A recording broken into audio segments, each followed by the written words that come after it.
Ya, hari ini saya mendampingi Bapak Presiden untuk melakukan pertemuan bisnis antara Bapak Presiden dengan 3 perusahaan Jerman.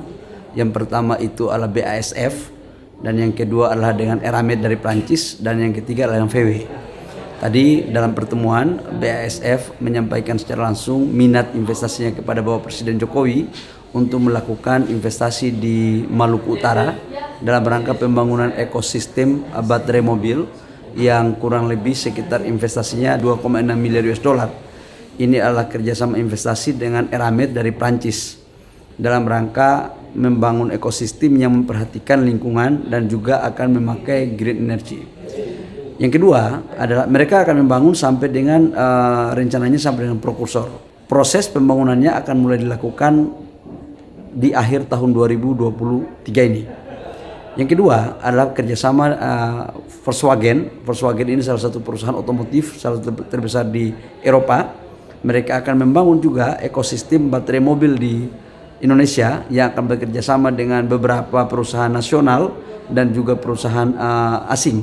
Pertama, mereka akan melakukan kolaborasi dengan Vale dengan Ford dan Huayo yang ada di Sulawesi Selatan. Kemudian juga ada kerjasama VW, kemudian Eramet dan Kala Group.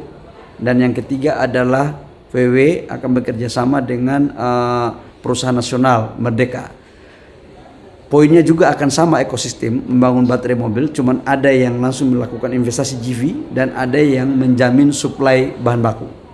Saya pikir ini adalah sebuah momentum yang tepat untuk kemudian menyampaikan kepada dunia bahwa Indonesia terbuka dalam rangka bagaimana menarik investasi tidak hanya di benua Asia tapi juga adalah benua Eropa. Dan ini sebagai bentuk investasi yang inklusif dan sekaligus untuk menganulir cara berpikir orang bahwa seolah-olah pengelolaan tambang kita di Indonesia tidak memperhatikan kaidah-kaidah yang ada pada standar internasional. Insya Allah ke depan investasi ini akan semakin baik. Kemudian untuk realisasi investasinya sendiri Pak, akan kapan di tahun ini? Kita akan rencanakan semua di tahun ini akan mulai berjalan.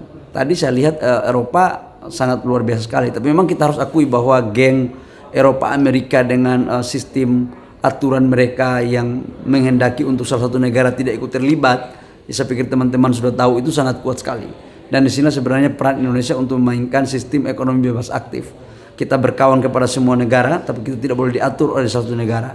Dan di sini esensi arahan Bapak Presiden tadi menyampaikan bahwa kita harus menjaga betul agar investor semuanya bisa masuk ke Indonesia dengan baik. Terakhir Pak, kan Indonesia akan memasuki tahun politik. Tanggapan dari Presiden sendiri untuk menanamkan modalnya di Indonesia seperti apa? Iya, mereka percaya sama Indonesia, tapi hampir semua pengusaha di Eropa di mana aja nanya, siapa the next yang akan memimpin Indonesia? Apakah masih sama komitmen dengan Bapak Presiden Jokowi atau tidak? Itu memang menjadi pertanyaan untuk kita. Dan saya pikir kita harus mampu bekerja sama, mampu meyakinkan para investor bahwa Indonesia ke depan akan baik-baik saja. Artinya siapapun pemimpinnya, tapi itu sebuah tantangan yang kita harus jawab bersama. Saya tidak bisa terlalu memberikan harapan palsu kepada teman-teman investor, tapi satu hal yang saya yakinkan bahwa sampai dengan sekarang Bapak Presiden Jokowi itu sangat konsisten dan kontinu dalam rangka menjaga investor dari semua negara dan terutama bagian hilirisasi khususnya di ekosistem EV baterai.